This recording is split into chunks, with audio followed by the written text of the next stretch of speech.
9,602nd meeting of the Security Council is called to order. The provisional agenda for this meeting is the situation in the Middle East. The agenda is adopted. In accordance with Rule 37 of the Council's Provisional Rules of Procedure, I invite the representatives of the Islamic Republic of Iran, Israel and Syrian Arab Republic to participate in this meeting. It is so decided. The Security Council will now begin its consideration of item 2 of the agenda. I warmly welcome the Secretary General, His Excellency Antonio Gutierrez, and give him the floor. Madam President, Excellencies, the Middle East is on the brink. The people of the region are confronting a real danger of a devastating full-scale conflict. Now is the time to defuse and de-escalate. Now is the time for maximum restraint. This emergency session has been convened upon an urgent request by the permanent representative of Israel, who noted in his letter dated 13 April to the President of the Security Council that Iran had launched, and I quote, a direct attack from within its territory of more than 200 UAVs, cruise missiles, and ballistic missiles towards Israel in clear violation of the UN Charter and international law, end quote. Yesterday, the permanent representative of the Islamic Republic of Iran also addressed a letter to the President of the Security Council stating that, and I quote, in the late hours of 13 April 2024, the Islamic Republic of Iran carried out a series of military strikes on Israeli military objectives, end quote. He stated that the action was taken, and I quote, in the exercise of Iran's inherent right to self-defense, as outlined in Article 51 of the Charter of the United Nations, and in response to the Israeli recurring military aggressions, particularly its armed attack on 1 April 2024 against Iranian diplomatic premises, end quote. According to the latest reports, Iran launched hundreds of drones and missiles from its territory towards Israel, with most intercepted. Several missiles reportedly struck within Israeli territory, one of which damaged an Israeli military facility in the south of the country, and overall, a few civilians were injured. Madam President, when the nature of the attack became clear, I stated the following last night, and I quote, I strongly condemn the serious escalation represented by the large-scale attack launched on Israel by the Islamic Republic of Iran this evening, and I call for an immediate cessation of these hostilities, end quote. I remind all member states that the Charter of the United Nations prohibits the use of force against the territorial integrity or political independence of any state, or in any other manner inconsistent with the purposes of the United Nations. Furthermore, the principle of inviolability of diplomatic and consular premises and personnel must be respected in all cases, in accordance with international law, as I stated when condemning the 1 April attack on the Iranian consulate in Damascus.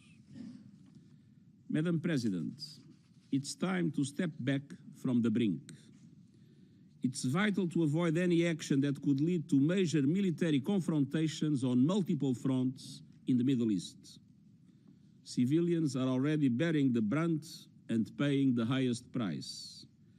And we have a shared responsibility to actively engage all parties concerned to prevent further escalation.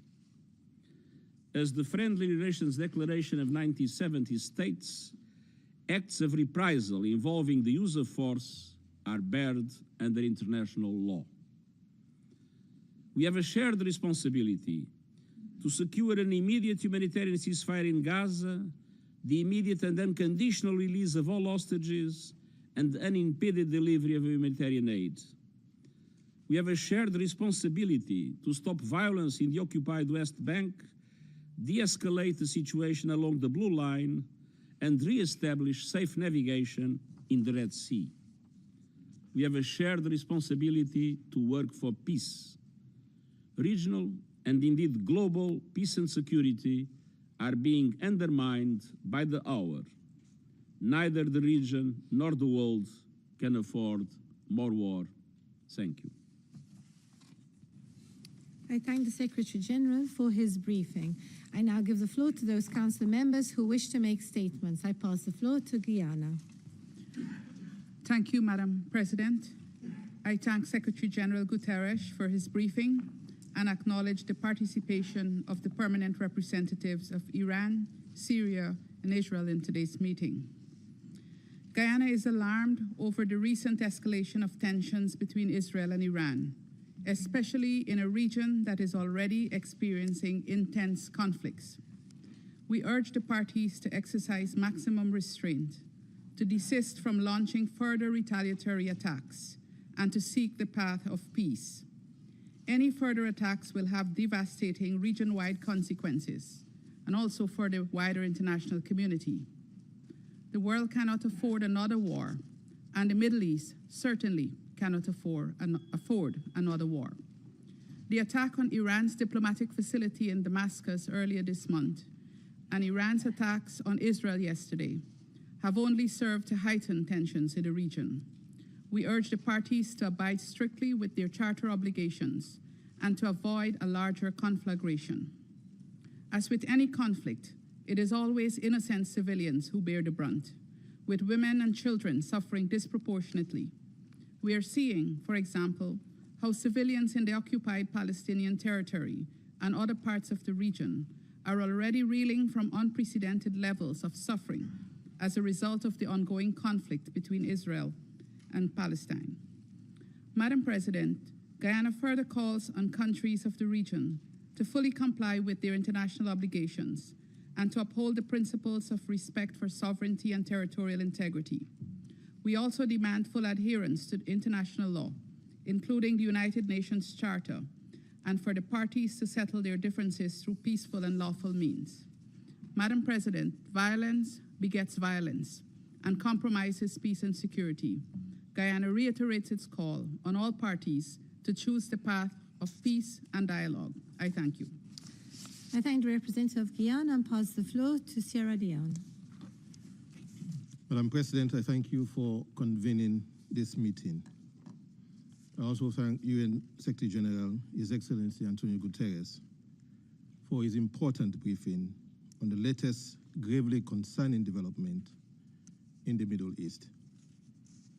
Sierra refers to an identical letter of 13th April 2024 from the permanent representative of Israel to the United Nations, addressed to the President of the Security Council, confirming a request, and I quote, to convene a meeting of the Security Council immediately, end of quote. And a letter dated 13th April 2024 from the permanent representative of Iran to the United Nations, to the President of the Security Council and the Secretary General. Document S/2024/304, the identical letter of 13th April 2024 from the permanent representative of Israel informs that, and I quote, Iran launched a direct attack from within its territory of more than 200 UAVs, cruise missiles, and ballistic missiles towards Israel in clear violation of the UN Charter and international law, end of quote. On the other hand, document S/2024/305, the letter dated 13th April 2024 from the permanent representative of Iran informs that, and I quote, in the late hours of 13th April 2024, the Islamic Republic of Iran carried out a series of military strikes on Israeli military objectives, end of quote. In addition to his briefing to the Security Council just now, we take note of the timely statement by the Secretary General regarding attacks by the Islamic Republic of Iran targeting Israel, in which he, and I quote, strongly condemns the serious escalation represented by the large-scale attack launched on Israel by the Islamic Republic of Iran, end of quote, and called for an immediate cessation of these hostilities. Madam President, the Middle East region is once again and regrettably at dangerous crossroads.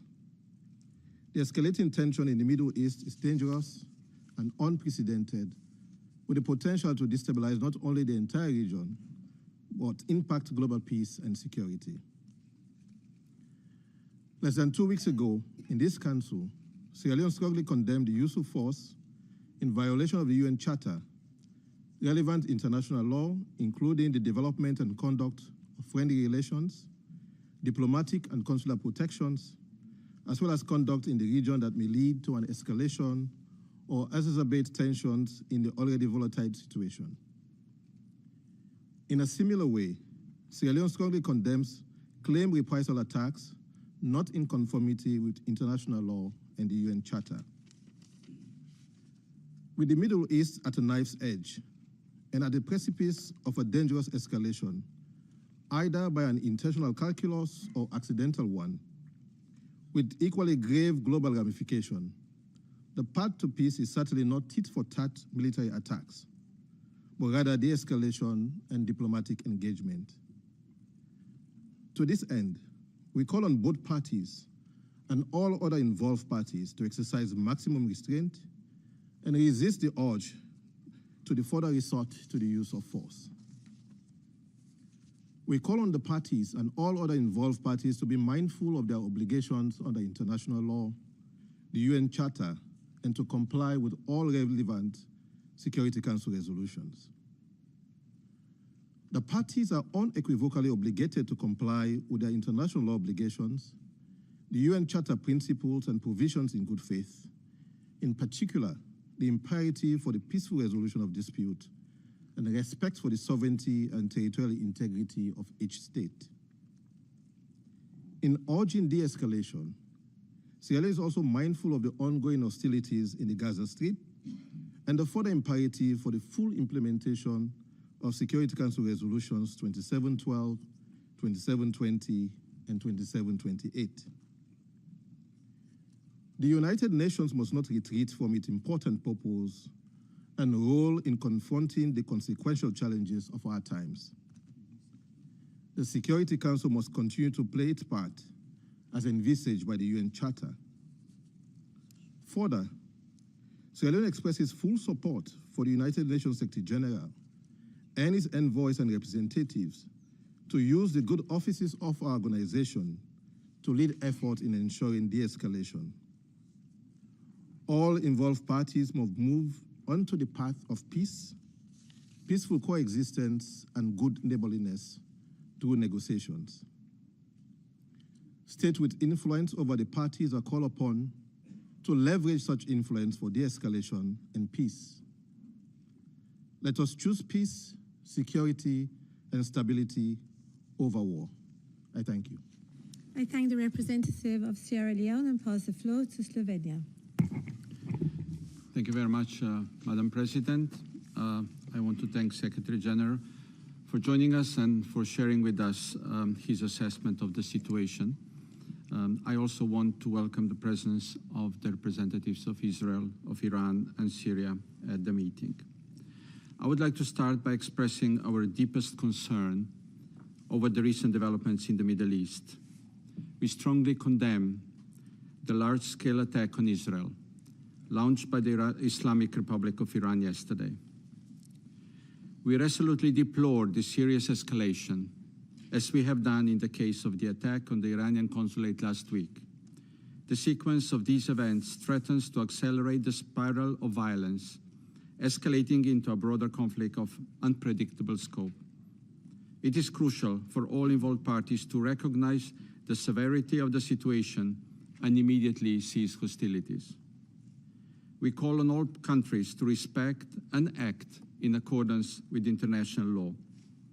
We once again underline that the same standards apply to all member states, and all of us have the obligation to uphold the UN Charter. First, let me underline our concern over the regional escalation and its spillover effects. we share the concerns of the Secretary General that the danger of a devastating region-wide escalation is present. It is imperative that every action taken by the involved parties be measured and deliberate to avoid further escalation, since any miscalculation can lead us to the point of no return. The situation is highly alarming, deeply worrying, and it's extremely volatile. Second, Slovenia has consistently called for de-escalation and restraint. Today we repeat our call to all actors in the region to show maximum restraint. We call on countries with influence, on state and non-state actors, to exert that influence and prevent the worst from happening. We urge everyone to choose the path of dialogue and diplomacy and refrain from further retaliations. We therefore welcome today's meeting as a step towards de-escalation and the peaceful settlement of the dispute. Thirdly, we have been witnessing the significant impact of the devastating situation in Gaza on the region, including along the Blue Line, in the Red Sea, and elsewhere. It is our collective responsibility to take immediate action.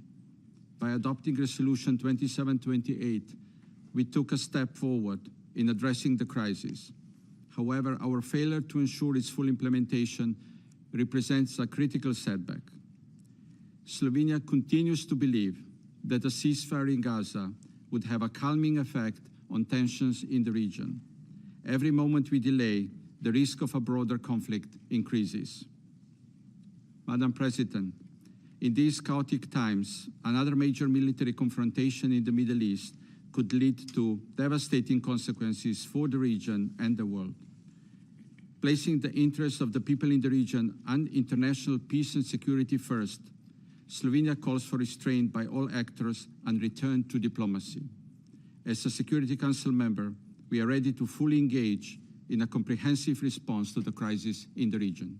Thank you. I thank the representative of Slovenia and pass the floor to the United States. Thank you, Madam President, for bringing us here today, and thank you, Secretary General Guterres, for your briefing. The United States condemns, in the strongest terms, the unprecedented attack on the State of Israel by the Islamic Republic of Iran and its militant proxies and partners. Iran's intent was to cause significant damage and death in Israel. It launched over 300 munitions, including more than 100 ballistic missiles and land attack cruise missiles at Israel, as well as explosive unmanned aerial vehicles. Iran's reckless actions not only posed a threat to populations in Israel, but also to other UN member states in the region, including Jordan and Iraq. The Security Council has an obligation to not let Iran's actions go unanswered. Indeed, for far too long, Iran has flagrantly violated its international legal obligations, notably through the actions of its Islamic Revolutionary Guard Corps, or IRGC. By arming Hezbollah in violation of Security Council Resolution 1701, by arming, facilitating, and enabling Houthi attacks on Saudi Arabia and the UAE, and, more recently, merchant and commercial shipping in the Red Sea in clear violation of Resolution 2216 and in defiance of Resolution 2722. And of course, Iran transferred Shahed one-way attack drones to Russia, the same drones it used in last night's attacks against Israel, at a time when such transfers were in clear violation of Resolution 2231. In recent years, Iran has also repeatedly violated international law by targeting with mines and seizing commercial ships in international waters of the Persian Gulf and surrounding waterways, just as it did on April 12, when it seized a Portuguese-flagged ship near the Strait of Hormuz. Iran continues to detain both the ships and its crew, comprised of citizens from 5 countries, including Russia. Iran was also, in a broad sense, complicit in the October 7 attack on Israel because it has provided significant funding and training for the military wing of Hamas. This Iranian support contributed to the current crisis in Gaza. Colleagues, these and other reckless Iranian actions are not inherently defensive actions against other member states. given the threats Iran's aggressive actions pose for international peace and security, we have a collective responsibility as members of the Security Council to ensure that Iran complies with the Council's resolutions and ceases its violations of the Charter. In the coming days, and in consultation with other member states, the United States will explore additional measures to hold Iran accountable here at the United Nations. More immediately, the Security Council must unequivocally condemn Iran's aggressive actions and call for Iran and its partners and proxies to cease their attacks. The United States also supports Israel's exercise of its inherent right to defend itself in the face of this attack. And as President Biden stated, we will remain in close contact with Israel's leaders. And let me be clear, if Iran or its proxies take actions against the United States or further action against Israel, Iran will be held responsible. We note Secretary General Guterres' statement warning that the region is at risk of plunging into a deeper and wider war on multiple fronts. The United States is not seeking escalation. Our actions have been purely defensive in nature. The best way to prevent such escalation is an unambiguous condemnation from the Council of Iran's unprecedented large-scale attack and an unequivocal call on it and its proxies and partners to refrain from further violence. Our goal is to de-escalate and then get back to the issue at hand, securing an end to the conflict in Gaza by getting a ceasefire in Gaza through a hostage deal, as well as surging humanitarian assistance to Palestinians in need. Thank you, Madam President. I thank the representative of the United States and pass the floor to Ecuador. Presidenta, empiezo por agradecer la información proporcionada por el secretario general Guterres. Saludo la presencia de los representantes permanentes de Irán, Israel y Siria. Los ataques ejecutados ayer por Irán constituyen una grave amenaza para la paz y la seguridad internacionales y la anhelada estabilidad regional. Mi gobierno ha condenado enérgicamente el ataque a Israel y ha llamado a evitar una escalada del conflicto que podría tener consecuencias imprevisibles, incluyendo una conflagración que puede afectar a toda la humanidad. El Ecuador adhiere el clamor generalizado para reducir las tensiones y evitar amenazas que mantienen a la población civil en condiciones extremas de inseguridad y angustia. Termino con una exhortación a ejercer la máxima contención y a privilegiar los instrumentos diplomáticos y políticos de resolución de conflictos, así como a contemplar de buena fe el apoyo a las Naciones Unidas, instancias regionales, grupos de países o países con miras a detener esta alarmante situación que, como ha expresado el mismo secretario Guterres, podría conducir a confrontaciones militares de gran escala en el Medio Oriente. Muchas gracias. I thank the representative of Ecuador and pass the floor to Algeria. شكرا سيد الرئيس. بداية أود أن أشكر الأمين العام للأمم المتحدة السيد أنطونيو غوتيريس على إحاطته الوافية. يجتمع مجلس الأمن في أعقاب التطورات التي شاهدها الشرق الأوسط يوم الأمس والتي تهدد بتصعيد خطير قد تدخل معه المنطقة والعالم مرحلة أخطر تخرج معها الأمور عن السيطرة ويصعب التنبؤ بشكلها ونتائجها، حيث تتابع بلاد الجزائر هذه التطورات باهتمام وقلق بالغين وتحذر عن عواقب وخيمة حال توسع دائرة النزاع في الشرق الأوسط. لذا ندعو جميع الأطراف إلى ضبط النفس وتجنب التصعيد، كما نؤكد على ما جاء في بيان السيد الأمين العام للأمم المتحدة مساء الأمس إنه لا المنطقة ولا العالم يستطيعان تحمل حرب أخرى.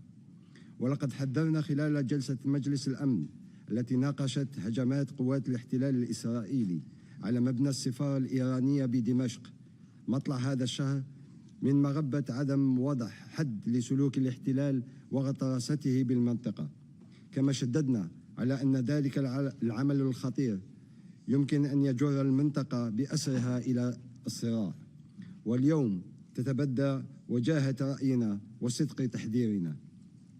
إن الشرق الأوسط يمر بظرف دقيق يحتم على جميع الفاعلين الدوليين أن يغلبوا فيه صوت الحكمة من أجل أن نتجاوز معا هذه الفترة الحرجة نحو بر الأمان، ونشدد على أنه لا يمكن تحقيق السلم والأمن الدوليين من دون إعلاء مبادئ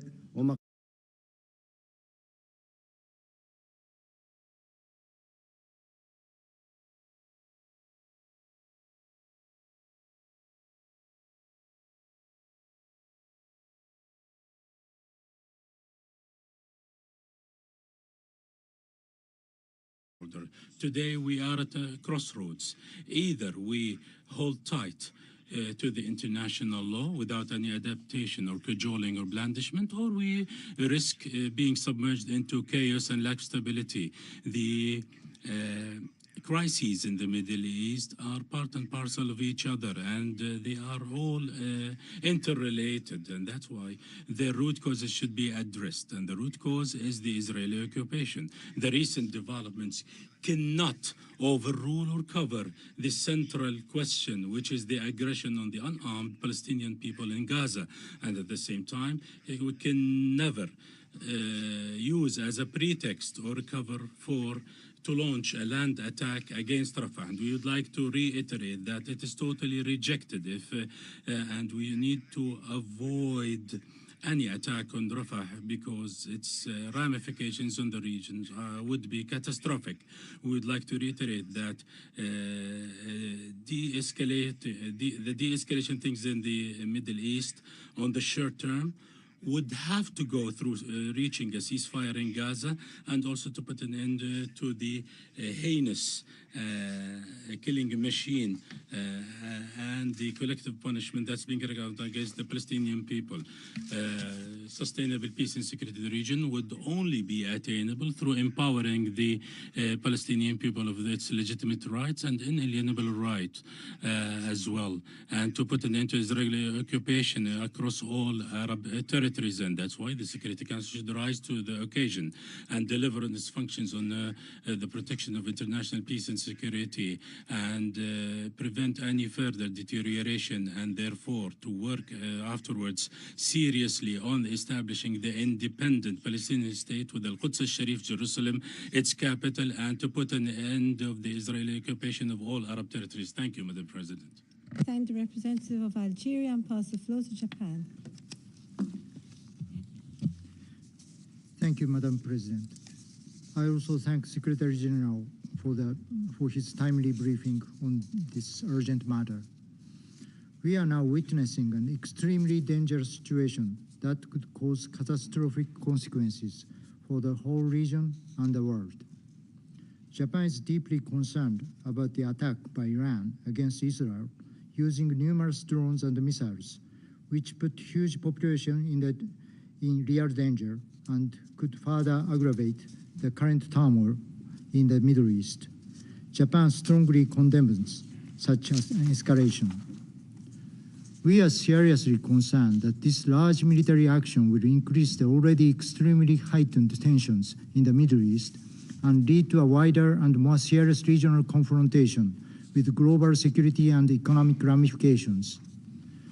It is imperative for the Security Council to address this matter as a united body responsible for international peace and security to contain the risk of the region plunging into an abyss. Japan has been strongly urging the parties concerned to calm down and de-escalate the situation and exercise maximum restraints, as the Secretary General just mentioned. Japan reiterates its determination to continue to make all necessary diplomatic efforts in order to prevent a further deterioration. We must end this vicious cycle of violence at the historical critical juncture. I thank you. I thank the representative of Japan and pass the floor to France. I thank you, Madam President. I wish to thank the Secretary General for his briefing. France condemns in the strongest terms the unprecedented attack that was launched by Iran against Israel yesterday and which threatens to destabilize the region. The Secretary General also condemned this attack. That attack was a serious and major threat to international peace and security, and in particular to stability and security in the region. In deciding to undertake such an unprecedented act, Iran crossed a new threshold in its destabilizing action and is risking a military escalation for which it would be responsible. We call upon Iran and its allies to, at long last and without further delay, cease their destabilizing activities throughout the region.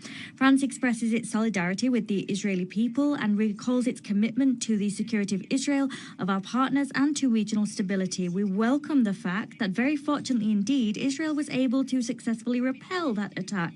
That made it possible to avoid the worst and spare many civilians. France is working towards de-escalation with its partners in the region, and we call for restraint. President of the Republic, Emmanuel Macron, and the Minister for Europe and Foreign Affairs, Stéphane Séjourné, are working assiduously on that task. France is fully mobilized to find a settlement to the crisis besetting the Middle East, for de-escalation and to enforce the principles that underpin our international order. In Lebanon, we've made proposals to the two parties with a view to reaching, through dialogue, a cessation of hostilities. In Gaza, France is striving to bring about the immediate and unconditional release of hostages and to bring about an immediate and lasting ceasefire. It is high time, 6 months after the terrorist attacks of October 7th and the beginning of the war in Gaza, to lay the foundation for a lasting political settlement to this crisis by tackling the root causes of the conflict. That is what is proposed by the draft resolution that we have proposed to this Council. We call upon all members to support it. We must leave no stone unturned in avoiding a new war in the Middle East. Thank you. United Kingdom.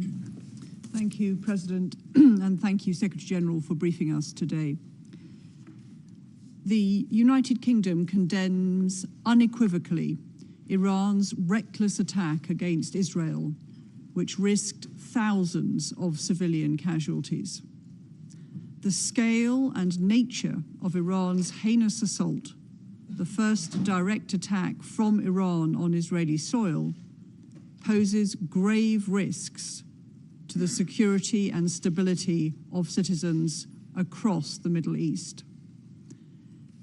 The United Kingdom has long been clear that Iran plays an unacceptable role in destabilizing the region, and that it also bears responsibility for the actions of groups it has supported militarily, financially, and politically over many years. Through this attack, Iran has once again demonstrated that it is intent on sowing chaos in the region. As we have demonstrated, the United Kingdom will continue to stand up for Israel's security and for that of all our regional partners, including Jordan and Iraq. We welcome the actions of our allies to deter the Iranian threat. No one wants to see further bloodshed. The United Kingdom is also continuing to work urgently alongside the international community to stabilize the situation and prevent further escalation. It is vital that all parties exercise maximum restraint and refrain from any action that may heighten tensions further in the region. We also call on Iran to release the MSC Ares and its crew unconditionally and without delay. Iran's actions do nothing to advance the prospects for peace in Israel and Gaza. As set out in Security Council Resolution 2728, the United Kingdom remains resolved to work with international partners to secure an immediate pause in the fighting in Gaza, to get aid in and hostages out, leading to a sustainable ceasefire without a return to destruction, fighting, and the loss of life. Thank you, Madam President. I thank the representative of the United Kingdom and pass the floor to Mozambique. Thank you, Madam President. We thank Malta's presidency for convening this urgent meeting. We highly value the insights provided by His Excellency Mr. Antonio Guterres, Secretary General of the United Nations on this crisis.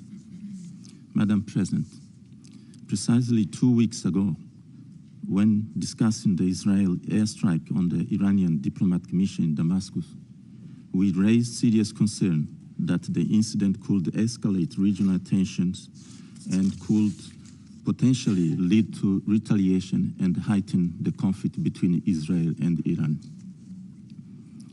Regrettably, our concerns have materialized. Yesterday, we witnessed a series of military strikes on the Israeli soil carried out by the Islamic Republic of Iran, invoking self-defense under Article 51 of the UN Charter. We express our deep concern on yesterday's Iranian strikes. A tit-for-tat cycle of mutual aggression is not consistent with the logic of peace and peaceful coexistence between states. It leads to more death, suffering, and misery. It will further exacerbate the prevailing tensions in the region and may trigger more conflicts, potentially involving other countries with unthinkable implications. We strongly believe that it is crucial for all parties involved to exercise restraint and approach the situation with prudence and wisdom. Careful consideration of risks and extended consequences is, therefore, essential during this critical moment. Madam President, in light of the current situation, it is imperative that all parties involved, Israel and Iran in particular, strictly abide by the Charter of the United Nations that compels all member states to refrain from the threat of use of force in their international relations. Stability in the Middle East is vital for the security and development of the region and beyond. It is essential that states in the region and their allies pursue policies that promote peace and stability with due regard for a balance of interests. To that end, we Council members, individually and collectively, must actively engage all concerned parties to prevent any miscalculation that could lead to broader conflict in an already volatile region. Such escalation would have devastating consequences for civilians who are already suffering in Syria, Lebanon, in the occupied Palestinian territory, Israel, and the broader Middle East. We appeal that we strive for peace, understanding, and cooperation in the Middle East, acknowledging the legitimate concerns of all involved parties is a crucial step toward fostering stability and harmony in diversity. And let us remind ourselves that the central issue in the Middle East is the materialization of a two-state solution, whereby Israel and Palestine can live together, side by side, in peace and security, as two independent and sovereign states. I thank you, Madam President. I thank the representative of Mozambique and pass the floor to the Republic of Korea. Thank you, Madam President. I thank Secretary General Guterres for his important briefing on the grave situation in the Middle East, including yesterday's attack by Iran against Israel. The Republic of Korea is gravely concerned about the current situation in the Middle East, exemplified by yesterday's attack by Iran against Israel, using numerous drones and missiles. The Republic of Korea condemns these large-scale attacks, which are not in compliance with international law. To make the situation worse, freedom of navigation is now being threatened, not only in the Red Sea, but also at the Strait of Hormuz, which cannot be justified, regardless of any excuse. Since the outbreak of the horrendous terrorist attack by Hamas against Israeli citizens on the 7th of October last year, and subsequent military operation by Israel in Gaza and ensuing humanitarian catastrophe, the international community, including the Republic of Korea, has repeatedly warned against the possibility of increasingly dangerous spillover in the Middle East. Earlier this month, when we witnessed the incidents at the Iranian consulate that resulted in casualties in Damascus, Syria, the Republic of Korea expressed its deep concern that additional violent incidents could escalate into new tragedies in the region. Unfortunately, what we are now seeing this even more dangerous tension surging in the Middle East.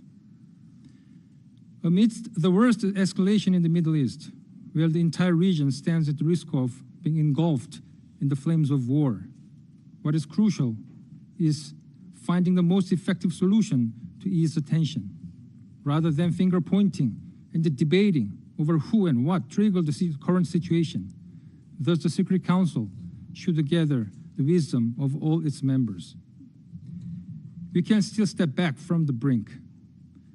The ongoing escalation of the already dire tension in the region should immediately stop. Any regional escalation should be condemned, and the regional actors should exercise full restraint in order to prevent any additional spillover. Thus, we take note that the permanent representative of the Islamic Republic of Iran expressed in his letter to the Secretary General yesterday the position that Iran does not seek escalation or conflict in the region, and we hope that this affirmation can be realized with actual compliance. The Republic of Korea is monitoring this situation with deep concern and once again calls on all parties to exercise restraints in order to prevent further escalation of the situation. Let me conclude by reiterating again what Secretary General Guterres pointed out yesterday in his statement and today in his briefing. Neither the region nor the world can afford another military confrontation. Immediate de-escalation is, as everybody understands, an urgent collective need at this critical juncture. I thank you, Madam President. I thank the representative of the Republic of Korea and pass the floor to Switzerland. Merci, Madame. Thank you, Madam President. We welcome the swift convening of the Security Council, and we thank the Secretary General Guterres for his statement detailing the events of the recent events, and we underscore our common responsibility. Switzerland firmly condemns the coordinated attacks by Iran on targets in Israel last night. These attacks are part of a spiral of violence which is already dangerously underway in the region, as we also saw with the airstrike against Iran's consulate in Damascus on the 1st of April, an attack that Switzerland also condemned. Each of these attacks increases the risk of further escalation in the region. We also note with concern the seizure of the MSC Ares, a Portuguese-flagged ship by the Iranian armed forces in the Strait of Hormuz. We have repeatedly warned against the risk of accelerating the spiral of violence in the region. It is imperative that all parties in the region and those with influence over them exercise the utmost restraint to avoid further endangering the people of the region. We call on all parties to an armed conflict to respect their obligations to protect civilian populations and infrastructures. We repeat once again our appeal. This spiral of escalation must stop immediately.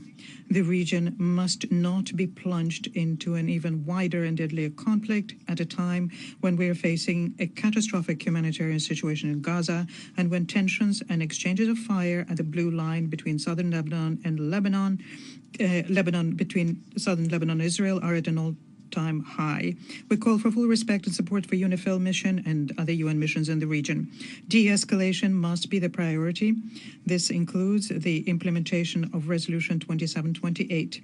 An immediate ceasefire in Gaza is urgent, as is the cessation of attacks by armed groups in the region. We take note of the declaration by the Iranian authorities that they do not wish to continue their operation. We recall in this context that any recourse to the use of force must be in strict conformity with the Charter and that international humanitarian law must be respected by all parties. In such situations, dialogue is essential. The Council and all states must fully play their part in facilitating de-escalation. To this end, Switzerland is ready to bring its contribution. I thank you. The representative of Switzerland and pass the floor to the Russian Federation. Madam President, We listened very closely to the statement made by the Secretary General. We also noted, Secretary General, the fact that yesterday you instantly publicly reacted and condemned the actions by Iran. It is regrettable that, unlike the meeting today, you did not propose to brief the Council on the 2nd of April, where, upon Russian initiative, an emergency briefing was called to discuss the Israeli strike against the consular premises in Damascus. We would like to also see a greater activity on your part so as to convey to members of the Council information on other, no less turbulent topics for the Middle East today. For example, about the now regular attacks by Israel against neighboring Syria and Lebanon. If such such things will continue unnoticed, then your appeals to restraint by all parties which we share can become futile. Distinguished colleagues, when we met in this chamber on the 2nd of April so as to discuss the strike by Israel against the consular premises of the Islamic Republic of Iran, Damascus, we warned that what was needed was a strong and unified signal by the Council that such actions were unacceptable. And not only against the sovereign states of Iran or Syria, and not only in the Middle East, but anywhere in the world. We called upon the colleagues in Security Council to clearly and unequivocally condemn such reckless steps to make sure that they don't get repeated. We also warned that otherwise the risk of a repeat of such acts and the general escalation in the region would grow manifold. We even proposed a draft press statement by the Security Council, and this was put together on the basis of standards for such cases, depoliticized language. And what did we hear at that time from our Western delegations? They said that for them, not everything was clear and obvious, and what was necessary was to assess and see whether such a signal from the Council will help stabilize the situation in the region. The United States, UK, and France there essentially declined to confirm that the basic principles of international law about the inviolability of diplomatic and consular facilities, which are enshrined in the Vienna Conventions on this issue, apply equally to all states. And the outcome is now clear for everyone to see. You know very well that an attack against a diplomatic representation is a casus belli under international law. And if a Western representation had been hit, you would immediately have rained down reprisals and would argued that you were right about this in this very chamber. And this is because for you, everything that has to do with Western representations and Western citizens is sacred. It needs to be protected. But when it comes to other countries, their rights, including the right to self-defense, about their nationals, well, that's a different matter, as you like to say. What happens then is you activate your favorite argumentation about lack of information, you start doing legalistic hair splitting, etc. And today in the Security Council, what we're witnessing is a display of hypocrisy and double standards, which it's almost embarrassing to watch.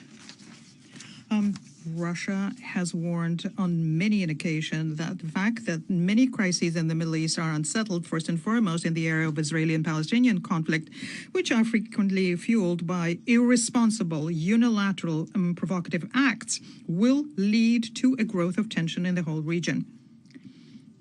We have stated on many an occasion that no country in the Middle East or Northern Africa should become an arena for regional or international confrontation or an arena for settling political scores. What happened in the night of the 14th of April did not happen in a vacuum. The steps undertaken by Iraq became a reaction to a disgraceful inaction by the Security Council. And a reaction to an egregious attack by Israel against Damascus, and not the first one, because Syria is constantly being bombarded by Israel. Many of you today did not find the courage to state clearly that the outburst of violence in the Middle East is developing against the background of an operation which is lasting more than 6 months, is unprecedented in terms of the number of victims, an operation conducted by West Jerusalem in Gaza and West Bank. And this is despite an unambiguous demand in Security Council Resolution 2728 to cease fire immediately. Such silence about the deep root of the crisis is unacceptable, we think, especially against the background of the tension surrounding Iran, which is fueled by the U.S. and other colleagues, and the fact that Israel is not complying with the Security Council resolutions is an obvious disrespect shown to the Council, to all of you who are here in the members' seats, and a complete disregard to the decisions made by the Security Council. And non-compliance with Security Council decisions is not something that one should get away with, and it's fraught with sanctions against the violator. Madam President, we recall very well the dangerous escalations in January 2020 when the region was on the brink of a conflict as a result of an illegal elimination by the United States on Iraqi territory of Qassem Soleimani and a number of other Iraqi officials. But Washington did not draw appropriate conclusions from that, and as a result, the reckless acts undermining stability, security, and sovereignty of regional neighbors of Iran are continuing. We call on all involved in the incident, all parties involved in the incident, to exercise restraint under the extremely tense situation on the ground in the Middle East.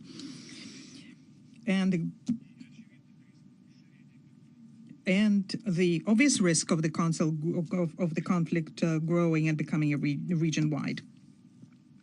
We expect that the regional states will resolve all of the issues they have using political and diplomatic means only. We also think it's important to make sure that the constructive international players assisted in this matter. The spiral of confrontation and bloodshed must be stopped.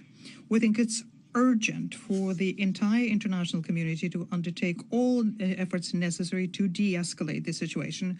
Otherwise, the region could become drawn into a vicious cycle of mutual attacks and violence. In this regard, we note the signal sent by Tehran that they do not seek a further military escalation against Israel. And we urge West Jerusalem to follow suit and reject the practice of provocative use of force in the Middle East, as they are fraught with extremely dangerous risks and consequences for the whole region, which is already destabilized as a result of intensified Israeli-Palestinian confrontation. I thank you. I thank the representative of the Russian Federation and pass the floor to China. Madam President, I thank Secretary General Antonio Guterres for his briefing. I look forward to hearing the statements to be made by Iran, Israel, and Syria, respectively, on the evolving situation. Since the Gaza conflict began, the international community has deplored the unacceptable humanitarian catastrophe in Gaza and made strong demands for an immediate ceasefire to end the hostilities. It has also expressed grave concerns at how a prolonged conflict would exacerbate the tensions in the region with serious compounding spillover effects. On the 1st of April, Iran's diplomatic premises in Syria were targeted in an airstrike, resulting in multiple casualties on the Iranian side and serious damage to the said premises. This incident was a serious violation of the UN Charter and international law, as it violated both the sovereignty of Syria and that of Iran. It was of a most egregious nature. A moment ago, Secretary General Guterres briefed us on the escalation that happened on the 13th of April, which China finds highly concerning. We have also noted that, according to Iran, its military action was in response to Israel's aggression against its diplomatic premises, and the matter can be deemed concluded. China calls on the parties concerned to show maximum calm and restraint and resolve their differences and disputes in accordance with the purposes of the UN Charter and international law to avert any further escalations. Madam President, this round of escalations is the latest manifestation of the Gaza conflict spilling over to the wider region. It serves as another reminder that the Palestinian question remains central to the Middle East issue and bears on the peace, stability, and long-term security in the region. If the flames of the Gaza conflict are allowed to continue raging, then the adverse spillover is set to spread still further, making the region even more unstable. Countries and peoples in the Middle East have no desire for, nor can they afford, a larger conflict or war. Therefore, the top priority at this moment is an effective implementation of Resolution 2728 to bring about an immediate ceasefire in Gaza. Ultimately, there is no alternative to the full implementation of the two-state solution. The only way to end the vicious circle of the Palestinian-Israeli conflict once and for all. We call on the international community, especially countries with influence, to play a constructive part in the maintenance of regional peace and stability. I thank you, Madam President. I thank the representative of China. I will now make a statement in my national capacity. I begin by thanking the Secretary General for his briefing. The Middle East is experiencing one of the bleakest and most volatile periods in modern history, which risks spiraling out of control if all sides do not take a step back. This was a point that Malta stressed on 2nd April following the deplorable attack by Israel on the Iranian diplomatic premises in Damascus on 1st April. We had stressed the need for de-escalation and for maximum restraint to be exercised by all actors in the region. Regrettably, these calls for caution have been disregarded given the recent developments. We emphasize our deep concern about the significant escalation posed by a large-scale attack consisting of drones and various missiles launched by the Islamic Republic of Iran against Israel. We are also concerned with Iran's seizure of the container ship MSC Ares. The vessel, along with its crew, must be immediately and unconditionally released. At a time when our focus should be on diffusing tensions and reducing conflict, including by advocating for an immediate and permanent ceasefire to the war in Gaza, facilitating the immediate and unconditional release of all hostages, and ensuring the delivery of sustained humanitarian aid throughout Gaza, all we are witnessing are steps in the opposite direction. Iran's direct targeting of the State of Israel risks regional catastrophe, with innocent lives bearing the brunt of all hostilities. We stress that international law, including international humanitarian law, must be respected at all times. Once again, we reiterate our call on all parties to exercise maximum restraint, including in their messaging, to de-escalate and pursue peaceful and diplomatic solutions to all disputes. Let us be clear. The region finds itself in turmoil and stands on the precipice of unimaginable hostilities and suffering. As the Secretary General outlined, and I quote, "Neither the region nor the world can afford another war." I now resume my functions as President of the Council. I now give the floor to the representative of Israel. Thank you, Madam President. Madam President, yesterday, the Ayatollah regime, in blatant violation of the UN Charter and international law, attacked the State of Israel and launched 170 UAVs, 120 ballistic missiles, and 30 cruise missiles carrying 60 tons of explosive materials at Israel. This attack was launched from Iranian soil, as well as from Lebanon, Yemen, Syria, and Iraq. Colleagues, from the moment I began my tenure here, in every speech and in countless letters, I rang the warning bell regarding Iran. I called on this council to take concrete action against the Ayatollah regime. I made it clear that Iran and its hegemonic ambitions of global domination must be stopped before it drives the world to a point of no return, to a regional war that can escalate to a world war. Sadly, no action was taken, and last night the world witnessed an unprecedented escalation that serves as the clearest proof for what happens when warnings aren't heeded. Israel is not the boy who cried wolf. We have been screaming from the rooftops for years, trying to wake up the international community, but to no avail. If only this council would have internalized my words, it would not have needed the bone-rattling explosions of last night's attack to wake it up. Colleagues, last night, Iran proved again that it cares nothing for Islam or Muslims. The Iranian attack seriously injured Amina El-Khassouni, a 7-year-old Bedouin girl in Israel. But look at this video that shows how Israel intercepts Iranian drones above the Temple Mount and Al-Aqsa Mosque.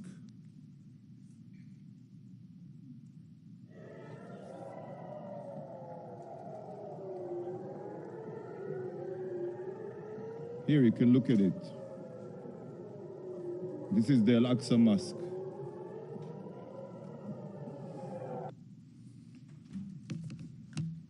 To Iran, Israel's annihilation and igniting the region is more important than Islamic holy sites.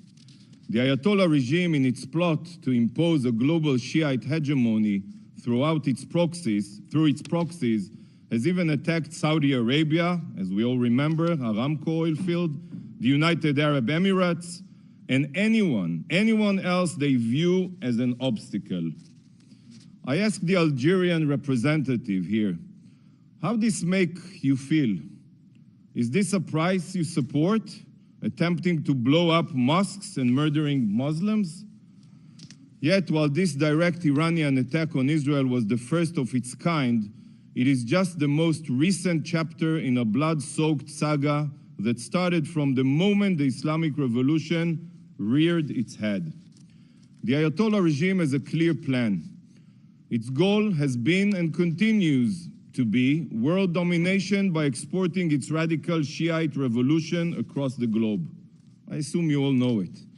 The Islamic regime of today is no different than the Third Reich, and Ayatollah Khamenei is no different than Adolf Hitler. Hitler's Third Reich was envisioned to be a 1,000-year empire stretching across continents, just as Khamenei envisions his radical Shiite hegemony to stretch across the region and beyond. This is why Iran arms themselves with intercontinental ballistic missiles, ICBMs. Iran and Israel are on the same continent. You are next.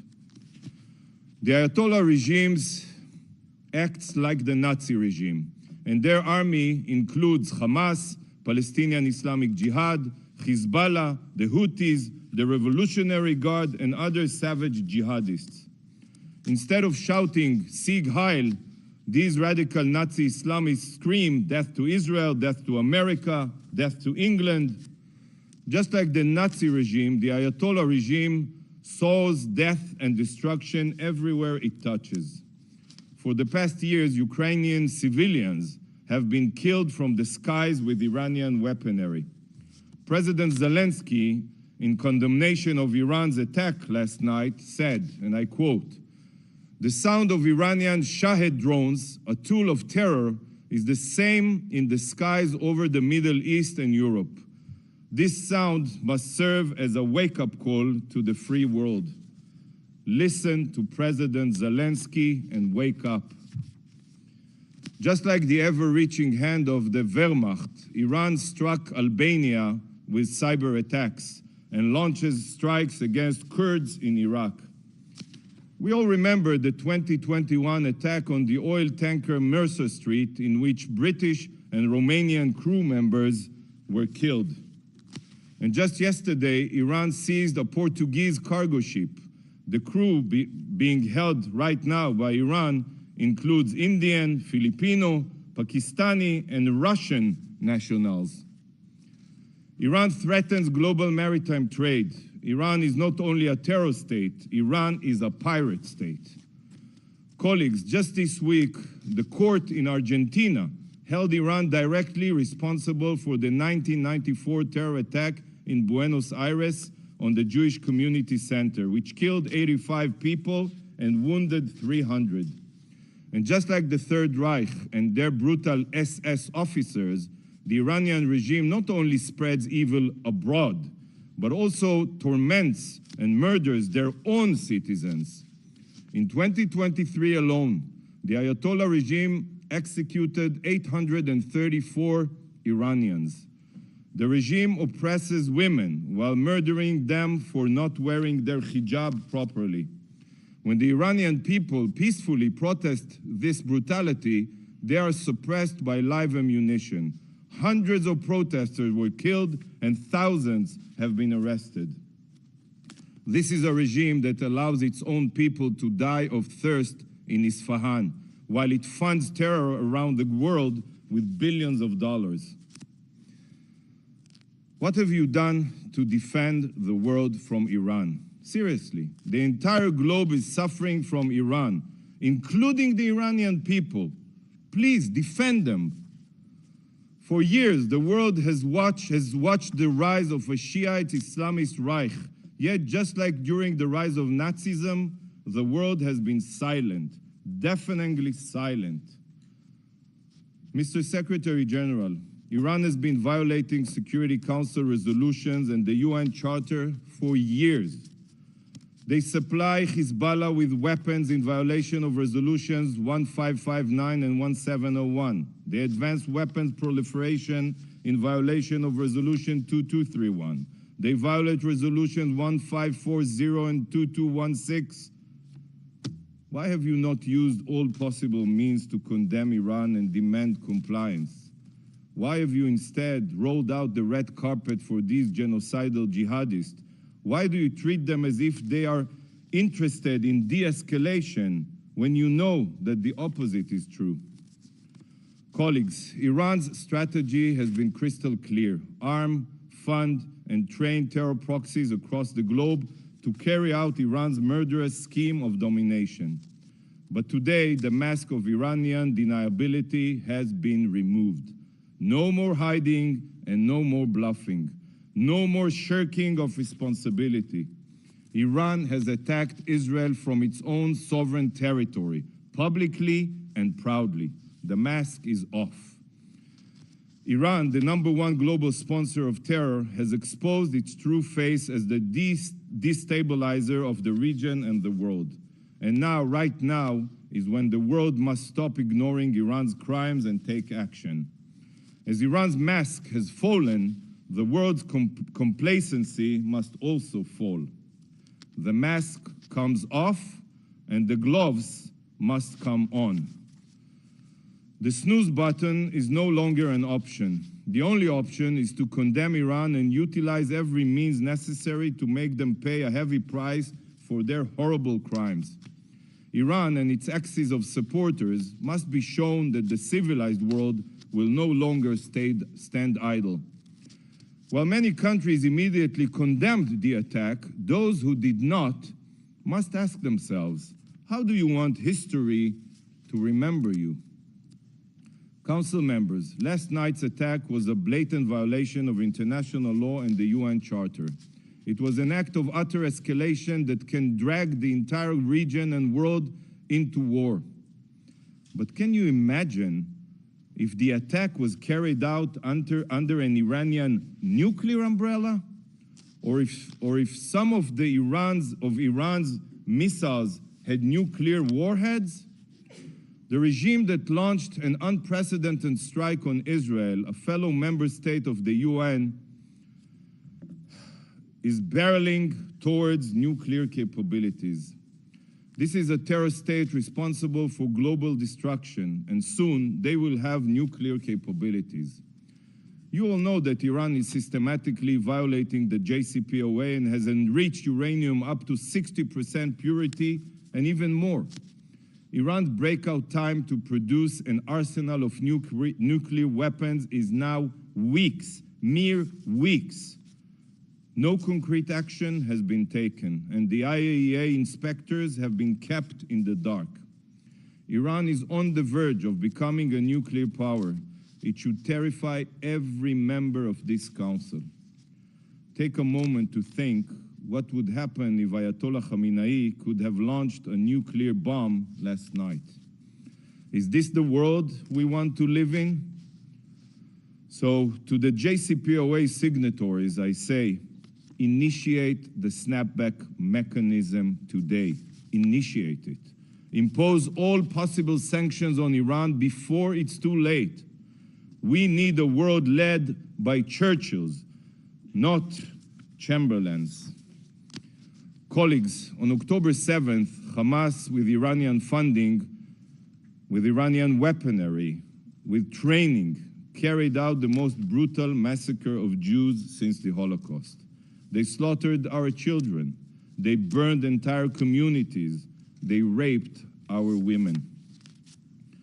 They took families hostage and are abusing 133 hostages.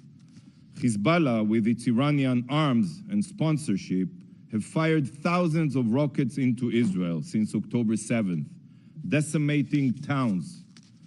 The Houthis, with Iranian weapons and instructions and intelligence, are firing at every merchant vessel that is suspected of having ties to Israel. And then Iran, who directs and pays for all of this violence, carried out an attack of epic proportions on Israel. Colleagues, we are being fired upon from all fronts, from every border. We are surrounded by Iran's terror proxies. The war in Gaza extends far broader than Israel and Hamas. All of the terror groups attacking Israel are tentacles of the same Shiite octopus, the Iranian octopus. So I ask you, and be honest with yourselves, what would you do? What would you do if you were in Israel's shoes?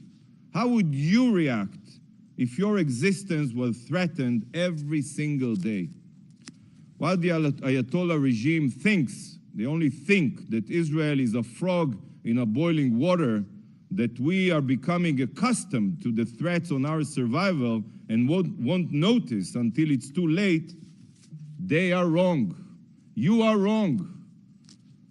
This attack crossed every red line, and Israel reserves the legal right to retaliate. We are not a frog in boiling water. We are a nation of lions. Following such a massive and direct attack on Israel, the entire world, let alone Israel, cannot settle for inaction. We will defend our future. Colleagues, despite the magnitude of the attack, 99% of Iran's UAVs and missiles were intercepted by Israel and our allies. I wish to take this opportunity to thank the United States and our partners for standing with us in defending Israel against the Ayatollah regime indiscriminate attacks. Yet, the fact that Israel's air defense proved to be superior does not change the brutality of the Iranian attack. Iran can no longer hide behind its proxies. It has now exposed itself as the terror exporting pariah state that it is, and it must, from now on, be treated as such.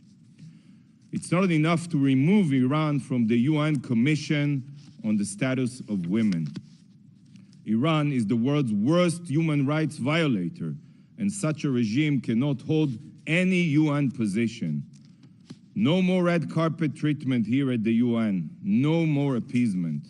Today, the Council must take action. Condemn Iran for their terror, trigger the snapback mechanism and reimpose crippling sanction, designate the Iranian Revolutionary Guard Corps as a terror organization. Action must be taken now, not for Israel's sake, not for the region's sake, but for the world's sake. Stop Iran today. Thank you, Madam President.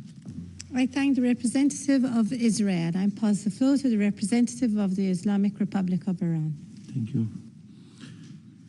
In the name of God, the compassionate and merciful, Madam President, as we informed in our letter last night in response to the Israeli regime's recurring military aggression, particularly its armed attack on 1st April 2024 against Iranian diplomatic premises, a defiance of Article 2 of the Charter of the United Nations, the armed forces of the Islamic Republic of Iran carried out a series of military strikes on Israeli military objectives with dozens of missiles and drones.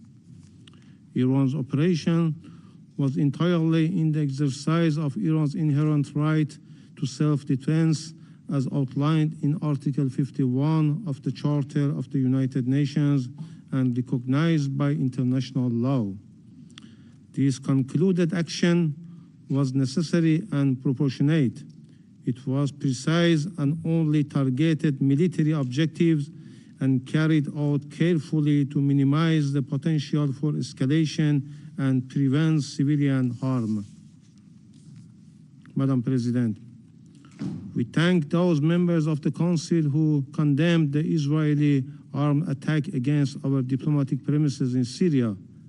Regrettably, in this chamber, certain members of the Council, including the US, UK, and France, has chosen once again to turn a blind eye to reality and overlook the root causes contributing to the current situation.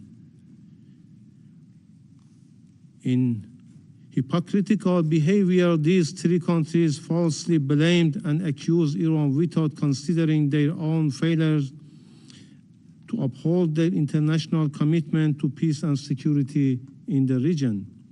They made unsuccessful attempts to use lies, manipulate the narrative, spread disinformation, and engage in a destructive blame game.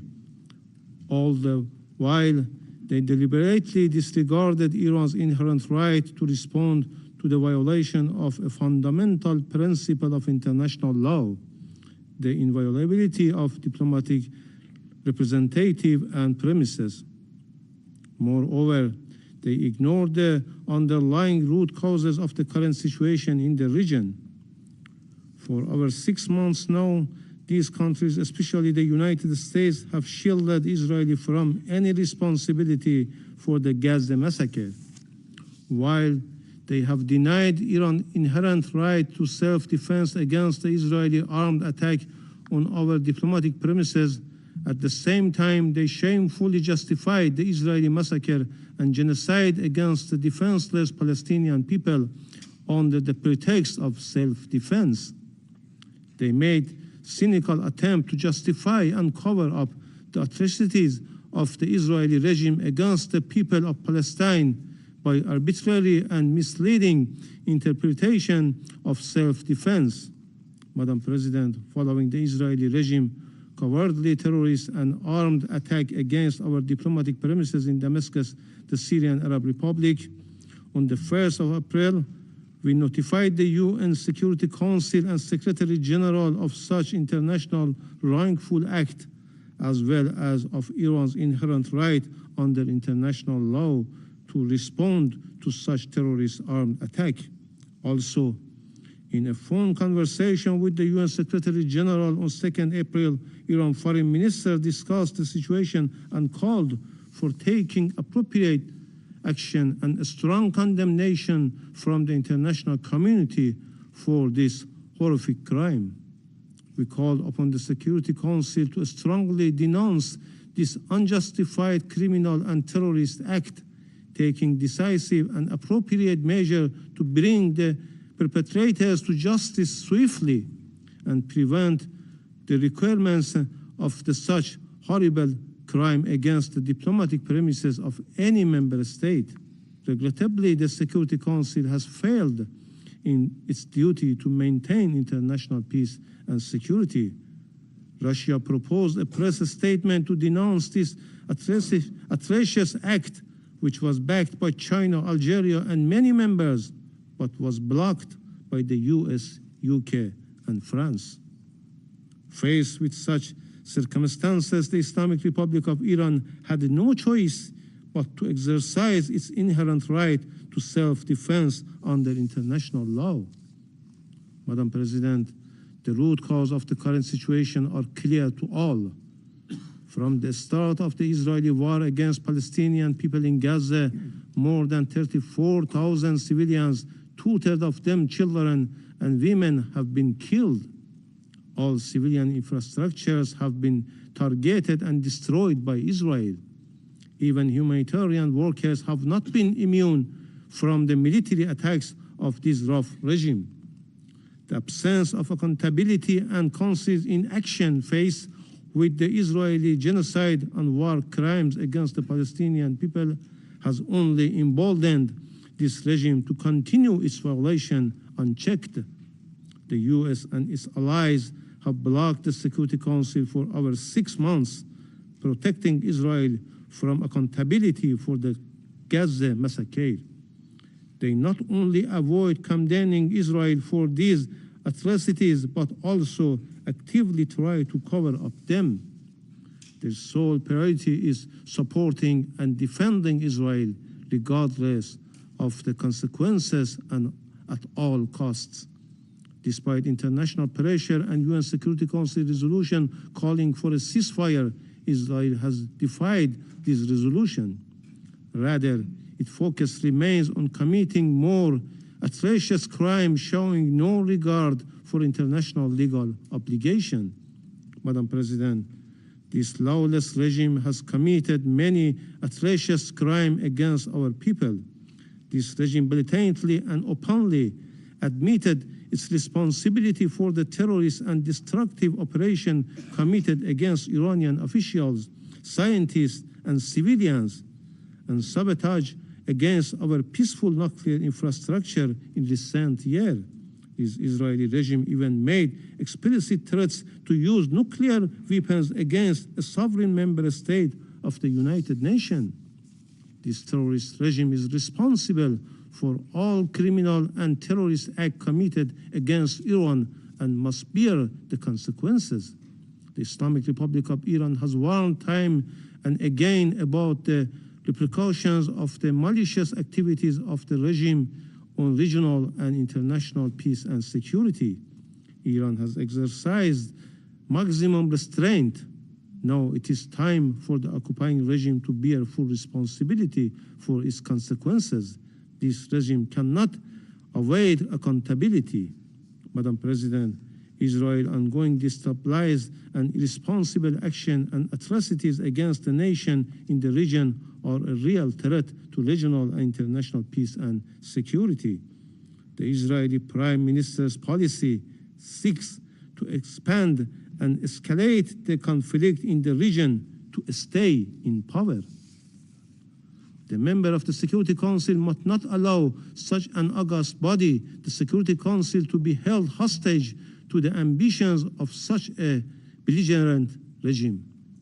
It is time for the Security Council to shoulder its responsibility and address the real threat to international peace and security.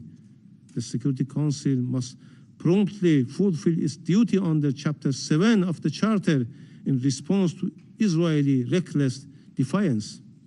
It must take urgent and punitive measures to compel this regime to stop its genocide and massacre against the people of Gaza and uphold its obligation, especially fully implement the UN Security Council resolution and legally binding orders of the International Court of Justice. The main and long-standing threat to the peace and security of our region is well known to all, and the attempts to conceal it through disinformation, a smear campaign, or baseless accusation against others are pointless and unfounded. Iran is never seeking to contribute to the spillover of the conflict in the region, nor does it to escalate or spread the tension to the entire region. Contrary to unfounded claims, Iran has no proxy in the region. No individual, group, or country act at the Iran behest. The US and Israeli regime attempt to label the resistance group in the region as the proxies or terrorists.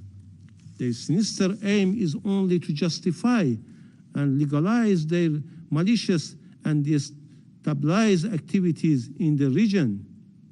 The resistance group are not proxies or terrorists. They are legitimate and are only fighting against the occupation and aggression of Israel in Gaza and occupied Palestine territories and of the U.S. in the region. International law recognized such legitimate rights against any occupation and aggression. Instead, the U.S. and the UK are fully responsible for all its decades-long aggressions and other crimes and unlawful measures in our region. Furthermore, they are responsible for all crimes of the Israeli regime, as it cannot commit any of such savage crimes in Gaza without the consent, order, and all-out political, financial, and military support of and a collaboration with the United States and the UK. We reject the allegation made by the Israeli regime at this meeting. Such false and unfounded claims don't merit to response. Madam President, as a responsible member of the United Nations, the Islamic Republic of Iran is committed to the purpose and principles enshrined in the Charter of the United Nations, reaffirms once more its commitment to the maintenance of international peace and security. The Islamic Republic of Iran reiterates its consistent position that it does not seek escalation or war in the region, while warning about any further military provocation by the Israeli regime. The Islamic Republic of Iran reaffirms its unwavering determination to defend its people, national security and interest, sovereignty and territorial integrity against any threat or act of aggression, and to respond to any such threat or aggression vigorously and in accordance with international law. The Islamic Republic of Iran will not hesitate to exercise this right when required. Madam President, Excellencies, Iran has no intention of engaging in conflict with the U.S. in the region. We demonstrated our commitment to peace by exercising our restraint about involving the U.S. Army in intercepting Iranian drones and missiles bound for military targets in the occupied Palestinian territories. This underscores our dedication to de-escalating tension and avoiding the expansion of conflict. However, if the U.S. initiates military operation against Iran, its citizen, or its security and interest, Iran will use its inherent right to respond proportionately. I thank you. I thank the representative of the Islamic Republic of Iran and pass the floor to the Syrian Arab Republic. Thank you, Madam President. Madam President, what our region witnessed yesterday is a natural and inevitable outcome of repeated aggressions and grave violations of international law and the United Nations Charter perpetrated by the Israeli occupation authorities on the territories of my country, Syria, and other countries. In that, these authorities were taking advantage of the support offered by the U.S. administration in this council and elsewhere. This American support, this blind and unlimited American support, has led the occupation authorities to mistakenly believe that they are above the United Nations and above international law and above the conventions and the resolutions that were adopted by our organization for decades. The support led these authorities to believe that they can continue perpetrating their crimes and their escalation of the situation in our region with no response and no consequence. My country, the Syrian Arab Republic, has warned the Security Council and the Secretariat repeatedly in official letters, warned of the dangers of an escalation, of the explosion that the Israeli occupation authorities are trying to spark to cover up for their military failure in Gaza and to find justifications for it to continue its genocide and other atrocities against the Palestinian people, and the accompanying hysterical attacks on countries in the region. In our letters, we have repeatedly called upon the United Nations and the Security Council to take immediate action in accordance with their mandate. However, the U.S. administration and a number of its allies have obstructed any movement by the Security Council to shoulder its responsibility in the maintenance of international peace and security and putting an end to Israel's crimes and holding it accountable. The behavior of these countries is nothing new. These countries have prevented for over 7.5 decades the United Nations from shouldering its responsibility to put an end to the Israeli occupation of occupied Arab territories and to return legitimate Arab rights that are inherent to those who hold them, and in accordance with relevant United Nations resolutions, at the forefront of which are resolutions 242, 338, and 497. These resolutions are the basic foundation and the essence of a resolution to the Arab-Israeli conflict and the best means to deal with the repercussions of the Israeli occupation on the region, including the crises and challenges that it entailed. Syria holds the Israeli occupation authorities and the U.S. administration fully responsible for the Israeli attacks and any additional escalation that threatens peace and security in the region.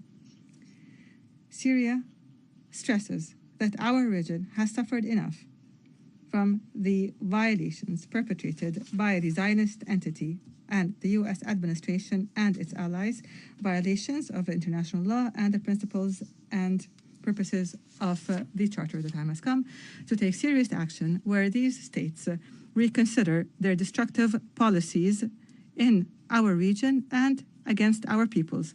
The time has come for these states to immediately and unconditionally rectify these policies,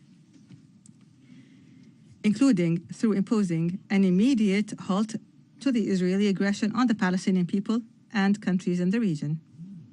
The states must guarantee full and unimpeded humanitarian access, and they must put an end to the intentional starving of the people of Gaza. Moreover, there must be an end to the illegitimate military presence of U.S. forces on the territory of my country, Syria. We must put an end to the systemic looting of our national wealth.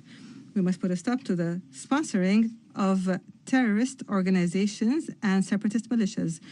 We demand a full and unconditional removal of the unilateral coercive measures, which in themselves are a form of economic terrorism and collective punishment that the Syrian people must be freed of. Madam President,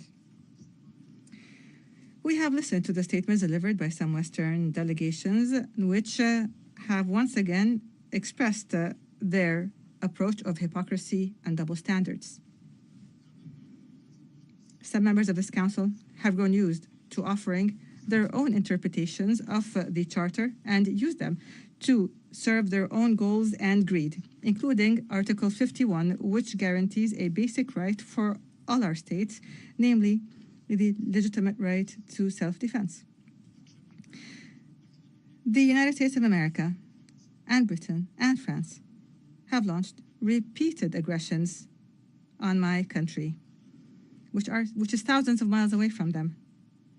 These three countries attacked my country collectively and individually based on a distorted interpretation of Article 51 and flimsy claims that are no more than baseless lies. They did not stop at that. Rather, they prevented the Security Council from discussing these attacks and from taking any action to uphold the principles of the Charter that these states are trying to replace with what they call a rules-based order. What the Islamic Republic of Iran did yesterday is a sound and practical exercise of the legitimate right to self-defense, as envisaged by the Founding Fathers of our organization and as guaranteed by Article 51 of the Charter. The Iranian response was an urgent necessity imposed by the Israeli occupation authorities' persistent crimes and hostile behavior. It was imposed by the fact that the three Western states who are permanent members of the Security Council have continued to obstruct the Security Council from taking any action to put an end to these violations or even simply condemn them. This was clearly manifest in the fact that the United States, France, and Britain obstructed the issuance by the Security Council of a press statement that condemns the Israeli terrorist attack against the Iranian consulate in the Syrian capital, Damascus, which was a clear violation of all international conventions and rules which guarantee the inviolability and immunity of diplomatic premises and personnel. And what else is to be expected from those who, along with their allies in the NATO, barbarically shelled the Chinese embassy in Belgrade in 1999? In closing, Madam President, on the 25th of April, 1945, the San Francisco Conference inaugurated its proceedings, laying the groundwork for the United Nations and the Charter, which is the guiding star for our collective action. And in the Charter were basic principles that confirm the need to respect sovereignty and equality between member states regardless of their size. Today, and more than ever before, our countries must uphold these principles, because upholding them means the success of the United Nations and its mandate, and violating them means dismissing the rule of law and replacing it with the law of the jungle, with wars, and with instability. Syria is a founding member of the United Nations and continues to believe in this organization, in its principles, in its purposes. And we wish for it to undertake its role in maintaining international peace and security and in dealing with the root causes of the challenges that our country is facing, namely the Israeli occupation, which is an impediment to the peace and security in our countries and the prosperity of our peoples. I thank you, Madam President. I thank the representative of the Syrian Arab Republic. There are no more names inscribed on the list of speakers. The meeting is adjourned.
addressing the wrong person to comment on it.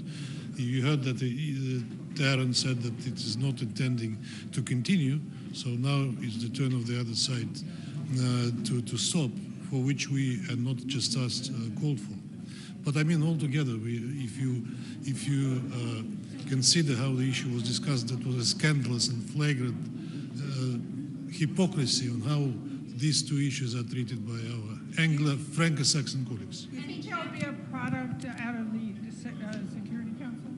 Any kind of a statement, anything people were talking Not that I know at the moment. I heard the statement by the US that they are preparing something. Let's see what they will. Ambassador Erdogan called for snapback sanctions. Would Russia support that? It was a joke, okay?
I think that it was clear from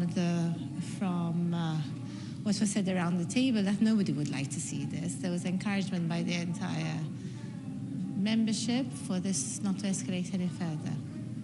Any other meeting going to be for the same subject this one? We just finished 5 minutes ago, so it's too early for me to tell you that. Are you thinking about adopting any kind of resolutions or joint? Well, there was, if you follow the meeting, there was one member that said that they will consider the possibility in the future. We have to wait and see what is presented. But do you don't think that everything is happening in the Middle East because whatever is going in Gaza? For us, the most important point and the priorities and the collective priorities, not just Malta's priorities, but the collective priorities of the Council for the Middle East are, first of all, the ceasefire. Secondly, not in order of importance, of course, but the release, the unconditional release of hostages and the delivery of humanitarian aid. Those have to remain the priorities. There should be no further escalations. We should not lose our focus from what the priorities are, and we have to remain focused on those priorities. Iran said that the attack was according to United Nations Charter. I mean, this is how they explain themselves. Do you believe that? I mean, how do you explain that? Malta is a peace-loving country, and so we condemn all attacks that happen and any escalation in the region. Really, we understand and we condemn the attacks of the 1st of April also, but we would, because of the very tense situation, the fact that any action and any further escalation could be very detrimental to a lot of civilians, a lot of people, many lives, many civilian lives that are at stake here. And we really need to ensure that there is maximum restraint. Whether one has the right or one doesn't have the right is really secondary at this point. Really, at this point, all the parties in the region need to calm down, need to take a step back, need to ensure that there is maximum restraint, and to remain focused on the implementation of Security Council resolutions, which is a permanent ceasefire, durable, lasting. I can't remember what word it was. Malta doing a great job. Malta doing a great job this month. Thank you for that. But why you cannot stop Israel for keep killing every minute civilians? You have to understand the Security Council works mostly by consensus. One member state cannot do it on its own. So any further action for the implementation of the resolutions needs to be a concerted action by the Council, not the Presidency. This is not a dictatorship. The Presidency's role is to ensure that when the Council needs to meet in emergency like today to discuss escalations, that we do it, that it is done, that we conduct the work of the business, the work of the Council. We ensure that the program of work is carried out effectively throughout the month. But it's not our role to implement on our own any decisions. Did this evening's meeting take a vote this month on the Palestinians' application for full membership? It has been stated by one of the members of the Council that they intend to present a resolution. This has not been presented yet. So once it is, then we will know the potential timing of it. Did your meeting this evening help reduce tensions in any way? That's what we hope. One of the reasons why the Presidency ensured that we met very early and quickly with just enough time basically for members to prepare is what we allowed. We would have had it even this morning, this meeting. The reasons why we met in emergency sessions because we want to contribute to the maintenance of peace and stability in the region and the de-escalation of heightened tensions. And what's your assessment of the result now that it's wrapped? I think that the message around the Council table was very, very clear that there should be no further escalation. Everybody was of the same opinion on this, so the message was very clear. Thank you. Thank you, Ambassador. Thank you very much.